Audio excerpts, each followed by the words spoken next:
Assalamualaikum warahmatullahi wabarakatuh. Oke, selamat pagi, selamat siang, dan selamat malam semua. Semoga kita senantiasa dalam keadaan sehat. Nah, oke, langsung saja kita masuk ke materi kita hari ini. Adapun materi kita hari ini adalah tentang algoritma round robin. Sebelum kita melangkah tentang algoritma round robin, kita harus tahu seperti apa keadaan algoritma round robin sendiri. Algoritma round robin adalah bagian dari algoritma yang bersifat preemptif yang keadaannya saat proses diberi jatah oleh layanan pemroses, maka pemroses dapat diambil alih oleh proses lainnya yang mempunyai prioritas lebih tinggi berdasarkan dari kriteria yang ada dari sistem tersebut.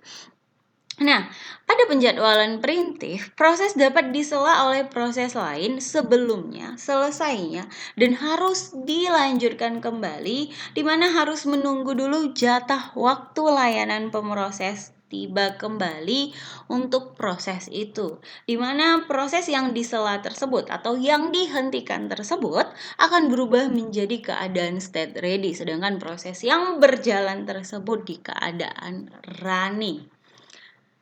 Seperti itulah keadaan dari si algoritma round robin yang sifatnya preemptif, bahwa kita bisa menghentikan sejenak proses tersebut. Nah, selain itu ada apa lagi?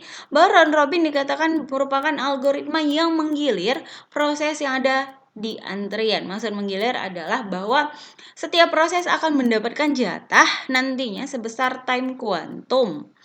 Time kuantum itu adalah satuan waktu yang diberikan oleh si CPU. Nah, jika time kuantumnya habis atau proses sudah selesai, CPU akan dialokasikan ke proses berikutnya. Di mana keadaan ini dirasakan cukup adil karena tidak ada proses yang diprioritaskan, tapi semua mendapatkan keadaan yang sama berdasarkan dari si time kuantum tersebut. Jadi semua keadaan prosesnya dapat jatah waktu yang sama dari si CPU. Selain itu, apalagi keadaannya? Keadaannya adalah bahwa algoritma ini sepenuhnya bergantung pada keadaan besar time kuantumnya. Jadi kalau time kuantumnya terlalu kecil, akan semakin banyak peralihan proses, sehingga banyak waktu yang terbuang dalam menyelesaikan proses tersebut. Itu jika time kuantumnya kecil. Oke, jadi ada yang harus kamu ketahui lagi. Apa itu? Yang kamu harus ketahui adalah urutan kerja dari si round robin.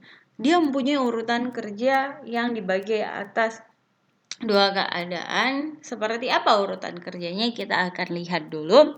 Nah, urutan kerja yang pertama kita bisa lihat dari angka pertama itu adalah pada saat proses pemilihan pertama terpilih. Jadi proses pertama ditentukan siapa. Nah, kemudian nantinya timer akan diset untuk diinterrupt, diberhentikan proses setelah satu kuantum. Nah, jadi di sini pemberian kuantum diberikan di proses kedua, kemudian masuk ke proses ketiga. Dispatcher disiapkan guna memilih proses berikutnya. Oke, jadi di keadaan ketiga penggunaan untuk proses berikutnya, di mana dalam penentuan proses berikutnya terbagi menjadi dua, itu ada 4A dan 4B. Kita akan ke 4A dulu. Di bagian 4A, ketika keadaan di 4A suatu proses masih berjalan pada akhir kuantum, bahwa maksudnya proses tersebut belum selesai, mungkin keadaan kuantumnya terlalu kecil. Jadi seperti apa keadaannya? Dia akan masuk ke 5A, di mana proses akan dipindahkan ke antrian posisi yang paling belakang untuk menunggu. Oke, ketika dia sudah selesai dari keadaan belakang, nantinya akan masuk ke 6, di mana si penjadwalan CPU dan pengalokasian si CPU-nya akan diproses ke selanjutnya di antrian ready. Nah, itu disampai di ke-6 ketika prosesnya masih aktif sampai ke ujung. Ketika prosesnya sudah selesai, mungkin waktu kuantumnya lebih besar daripada proses, maka keadaannya di 4D, suatu proses sudah selesai sebelum suatu kuantum berakhir dan CPU-nya dibebaskan. Kemudian CPU-nya, penjadwalan si CPU sendiri dialokasikan untuk antrian yang selanjutnya. Seperti itulah dari keadaan round robin yang algoritma pemrosesannya dapat kita lihat di video selanjutnya.